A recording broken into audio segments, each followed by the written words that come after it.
It's not just the finest city, it's the most expensive city in the country. Now at 6, a new protection for tenants takes effect today. Another show I've seen here was like an extra ticket worth of money for fees. The new law cracking down on those hidden fees, plus what bars and nightclubs are now required to offer you.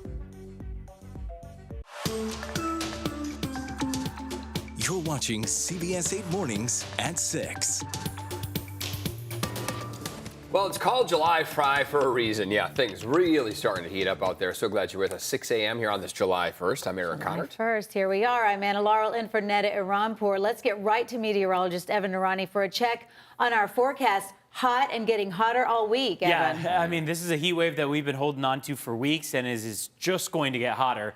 We are expecting some of our desert locations to climb from 110 this afternoon to near 120 by the time we get to the end of this week. So the deserts are kind of singled out in this heat wave, but really across the mountains, we see 92 for this afternoon. Very good opportunity that by the end of this week, we'll see the mountains close to 100 degrees or over.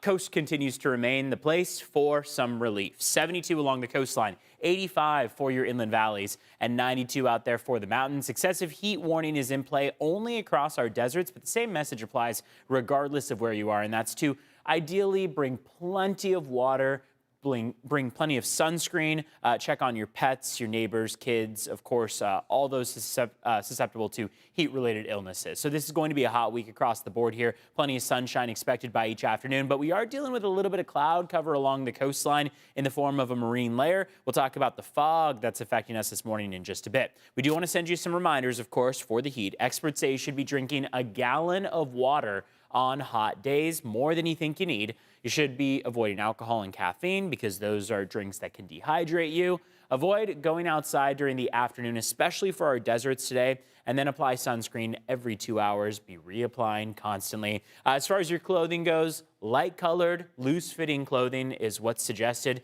You should be taking frequent breaks in the shade or AC if you have it. And always make sure to check on the car. Don't be leaving any pets or kids for any period of time at all in those cars. Back to you. No period of time, Evan. Thank you. This morning, several new laws are in effect now in California. They range from tackling hidden fees to protecting renters. We've got team coverage. CBS 8's Chris Groh has more on the fees you pay for stuff like concerts, but we begin with Regina Urita and the new law that will limit how much money people have to come up for their security deposit here, Regina. Yeah, good morning, Eric and Anna Laurel. Today is the first day where renters will receive more legal protection. The new law caps the amount a landlord can charge for a security deposit at just 1 month's rent. So this new law considers how tenants in most cases are scrambling to pay a security deposit that could be several thousands of dollars. According to Zillow, San Diego's average monthly rent now exceeds $3,000 a month. Landlords have sometimes charged 3 months' rent depending on an applicant's credit score. Based on the average rent in San Diego, this could exceed $9,000. Many property owners are opposed to the new law, warning that capping how much landlords can charge up front could lead to more rental housing being pulled from the market. The California Apartment Association even arguing that it will further limit a property owner's ability to financially cover property damage or unpaid rent. But tenants, they're saying otherwise. They say San Diego the finest city, but it's not just the finest city, it's the most expensive city. We see this every day. We're seeing people, being unhoused, being evicted, and just because rents are going up. And so starting today, California will be the 12th state in the nation to have a law limiting security deposits to 1 month's rent. Meantime, it's now illegal for businesses to charge hidden fees in California. The new law that goes into effect today applies to hotels and even tickets. CBS 8's Chris Groh is live outside Petco Park with reaction. Chris?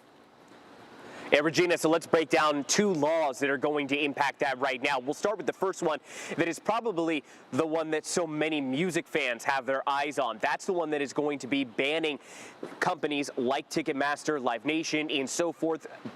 They're going to ban the ability for them to not give you, again, those hidden fees. So what you're going to do is normally you would click on a ticket, it would say $25. You get to check out, it would be $65 with taxes and fees. But what you are going going to see happen now is that when you go ahead and click on your ticket, it is going to show you the true cost. So those fees will still be there, but they won't be baiting and switching you. And that is the number one thing that they wanted to achieve here with SB 478. They wanted to make sure that these businesses were being more transparent about the total cost. So if something did cost $80, then it cost $80. Now, we had, of course, the Blink-182 concert last night. We saw a number of people who maybe paid those hidden fees and didn't realize the true cost of what they were doing until they got the end. Remember, this also includes hotel rooms as well, too.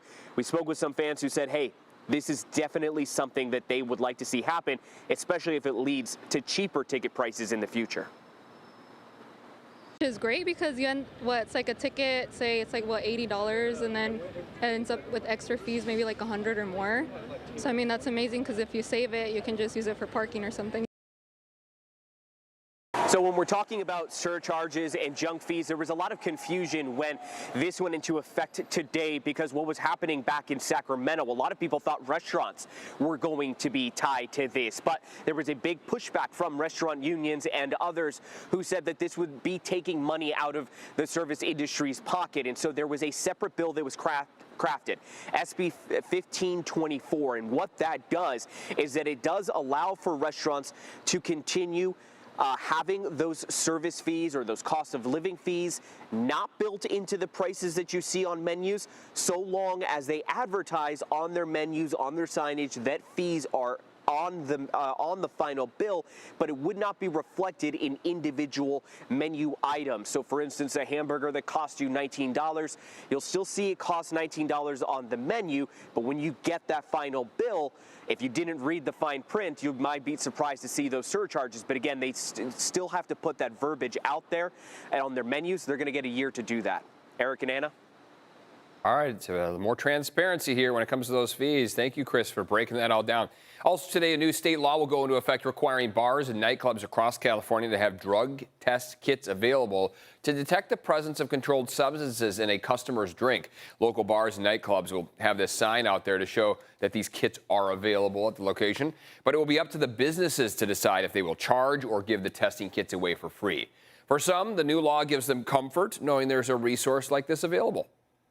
I think it makes me feel more comfortable. Like, again, hopefully it makes everyone else in the community feel more comfortable. I think it's unfortunate that we live in a time where you have to have those type of things, but everyone, men, women, should be safe. The California Department of Alcoholic Beverage Control says the new law impacts about 2,400 licenses across the state. And starting today, the state's gas tax is rising again by 2 cents. You will now pay nearly 60 cents a gallon in just taxes. On average, Californians pay roughly $300 a year for those state gas taxes. That is the highest gas tax in the country. Officials say most of the state and federal gas taxes go towards highways, freeways, and roads and repairs. This morning, the average gas price in San Diego, $4.83 for a gallon of regular. New this morning, police are looking for a group of teenagers who stabbed a man and woman in Pacific Beach. It happened around 11 o'clock last night on Ocean Boulevard near Grand Avenue. Police say about 5 to 6 teens walked up to the victims and started an argument. They stabbed the woman first and stabbed the man when he stepped in. Both went to the hospital. As of this morning, we don't have an update on their condition, but if you know anything, please call police. Okay, this is your reminder. You have until the end of the day to pay your property taxes. Now, after that, your bill is considered delinquent. You'll have to pay a $33 redemption fee plus a 1.5% penalty for every month it goes unpaid. You can pay your bill online, by mail, by phone, or in person. More than 40% of your property tax money will go towards schools across the county.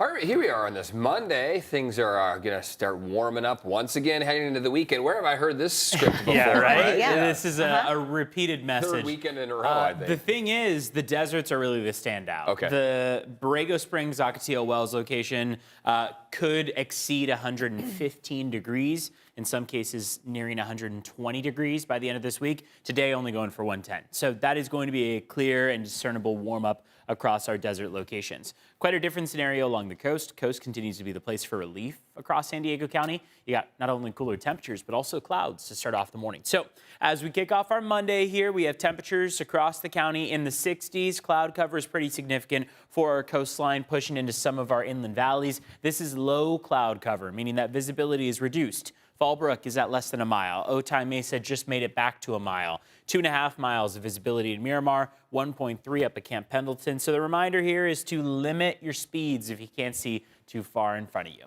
Afternoon highs, 86 for Santee and El Cajon, 77 for San Diego. Notice those cooler temperatures as you get closer to the water. Water temperature, of course, in the 60s right now, and that's helping to contribute to that cool sea breeze. A lot more humid, too, closer to the coastline as opposed to the drier conditions you'll see farther east. 68 for La Jolla as your afternoon high. Big difference from La Jolla, say, off to Santee, almost a 20-degree difference. You look up to North County, 79 for Oceanside. Monitoring sites a little bit farther off from the coast. But look at Fallbrook, 84, Palomar Mountain, 86, Ramona, 93, 88 for Mount Laguna and Julian, as well as Alpine, and 111 out there for Borrego Springs and Ocotillo Wells. We're getting even hotter from here. Friday's going to be easily into the low 90s for many of our inland valley locations, easily near the triple digits, in some cases exceeding the triple digits for the mountains, and then the deserts. Again, spots that are possibly going to be breaking some regional records, pushing toward 120 degrees. So we'll keep an eye on that, talk more about that in your upcoming full forecast. Let's check in on traffic. It's 6:12 right now on the clock. There's no major crashes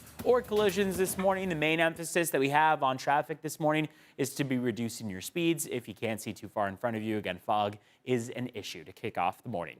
Let's check in on your border wait times out there. 50-minute wait at the San Ysidro Port of Entry. Otay Mesa Port of Entry, about 55 minutes, so nearly an hour in both spots. CBS8.com/traffic can give you more. Back to you, two. All right, Evan, thank you. Still ahead, how President Biden is responding to calls to drop out of the election. Plus, a major Supreme Court decision impacting former President Donald Trump this morning, and local reaction to a ruling on homeless encampments.